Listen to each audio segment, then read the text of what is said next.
बरं काय होतं, आपण शरीराची ओळख करून देत असताना सगळ्या प्रकारे हाताला हात शिकवतो, पायाला पाय शिकवतो, नाक शिकवतो. मग आपल्या प्रायव्हेट पार्टला कुठला शब्द आहे हा आपण कधीच शिकवत नाही, जो प्रॉपर शब्द आहे. आपण काय शिकवतो?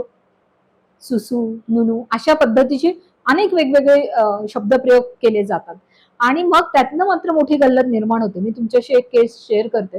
माझे पोलीस ऑफिसर्स ट्रेनिंग चालू होते आणि त्याच्यामध्ये बालकांचे केसेसवर आणि पोक्सोवरती आमची चर्चा चालली होती आणि त्याच्यात आम्ही म्हणालो की बालकांचे प्रायव्हेट पार्टसाठी वेगवेगळे शब्दप्रयोग असतात.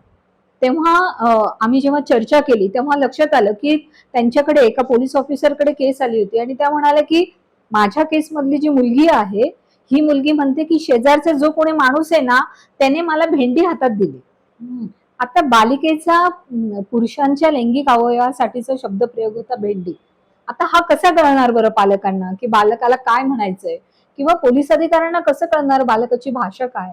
म्हणून आपल्याला पहिल्यांदा बालकाला शरीराची ओळख करून देत असताना मला असं वाटतं आपण पूर्ण शरीराची ओळख करून दिली पाहिजे. म्हणजे बालक पूर्णपणे स्पेसिफिक शब्द वापरेल की यस, त्या व्यक्तीने असं असं केलं.